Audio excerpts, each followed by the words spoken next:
Welcome back. A key focus of tonight's State of the Union address is going to be working together with Republicans in Congress. That's the president's goal, but just last hour, Republicans launched 3 separate hearings leaning into Democratic pressure points, including one on the threat of the Chinese Communist Party posing to our national defense, an immigration hearing with Chief Border Patrol agents, and combating the economic threat from China. Back with us now, all in Washington, our MSNBC anchor panel, Jose Diaz-Balart, Katy Tur, and Chris Jansing. Katy, pick up on these Republican investigations and what we're going to see. I talked to a number of key White House aides over the past few days about what the speech is going to contain and whether President Biden's going to go after Republicans, really push back and try to get ahead of them on these investigations, et cetera. And they said, no, this is going to be a unifying speech that the president wants to show that he can get things done and that there's a bipartisan way to do so. But Republicans don't want to paint him as a unifier, as somebody who can get things done. Their effort is to make him look a lot more divisive, a lot weaker on foreign policy, and opaque on other issues like the classified documents. You can already see how a number of Republicans have tried to pre-butt these hearings. Let's listen.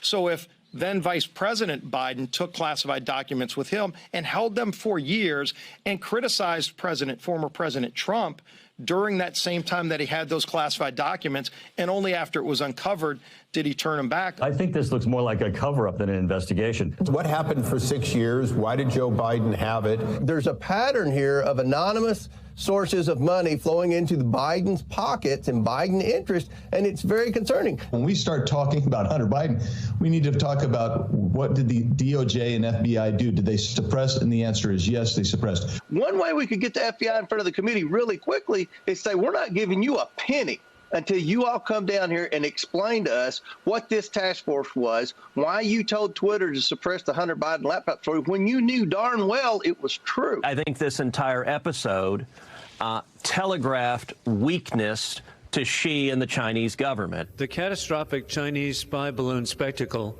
clearly threatened American families. This confirms that President Biden and Vice President Harris should resign.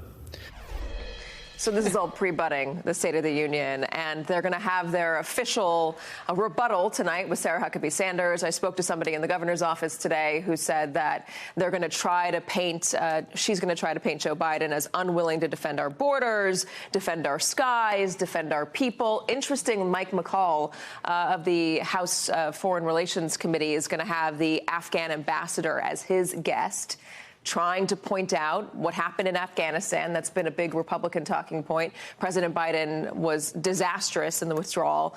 I'm told that Sarah Huckabee Sanders will be bringing that up tonight. They want to try to take away all of this idea that President Biden is trying to bring the country together and stabilize things and make it seem like the country is still in disarray. That is the effort by Republicans. But again, don't expect to hear anything about Hunter Biden in the State of the Union tonight. Don't expect to hear anything about the classified documents. You're going to hear about the spy balloon, but I'm told that this is not going to be President Biden on defense. This is going to be him showing the American public what he has done, and they're going to leave the rest to Republican noise.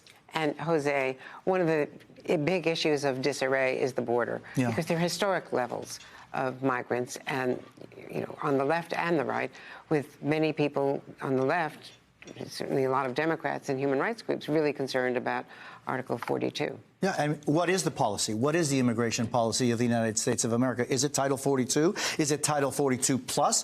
Now that they're going to remove the crisis of COVID as a national federal policy, does that include Title 42? Yes. But the question is, look, there's the pull and the push of immigration. And the fact is that we have never seen the amount of people trying to leave their country to reach the United States of America. Cuba, almost 4% of the entire population has left that island in the last 2 years. 4%.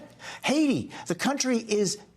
There is no functioning government. Gangs are in control. It is so difficult for people to survive on a daily basis. They're going to leave regardless of what American policy is, but maybe it should be clear. I actually spoke with Erika Andiola, a DACA recipient and former chief of advocacy for Raíces. I asked her what she wants to hear from the president tonight.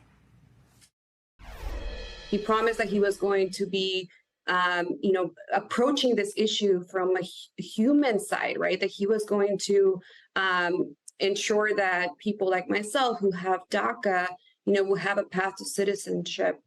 He did promise that he was going to restore asylum for people who are seeking safety in this country. And in the contrary, the administration is right now basically following the steps of the Trump administration in ending a lot of these this program, right? This path that people have to seek safety in this country. And so I hope that, he can tell us how he's going to follow those promises that he hasn't done yet.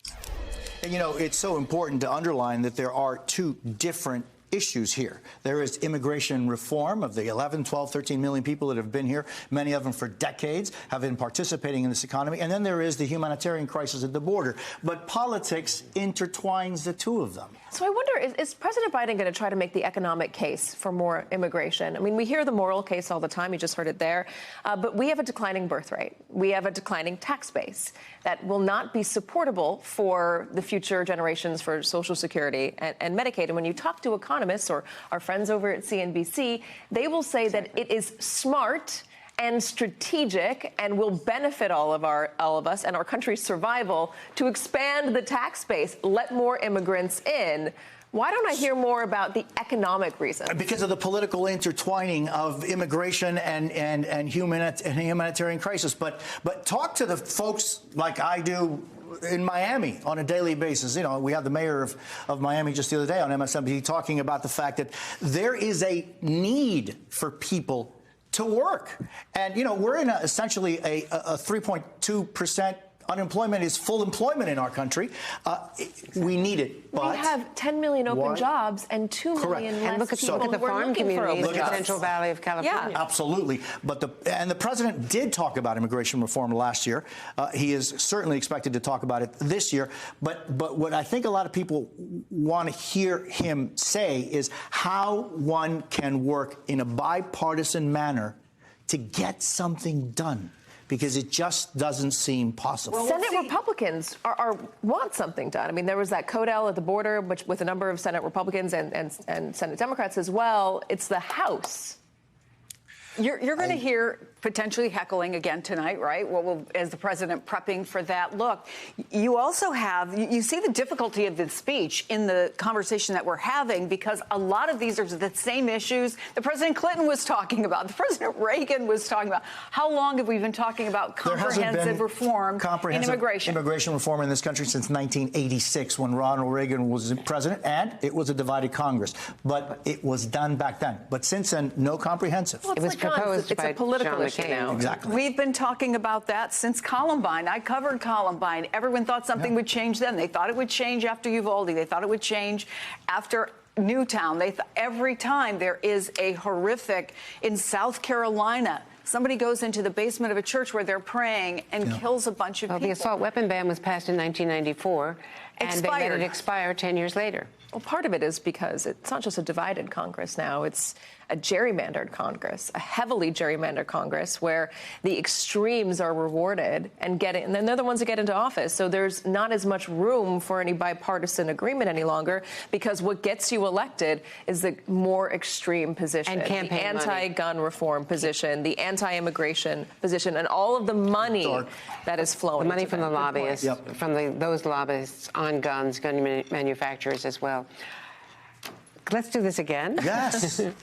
Thank you. Thank you so much for having us. Maybe bring drinks. That conversation will get really Katie Tur, Chris Jensen. Great to see you all. Thank you all.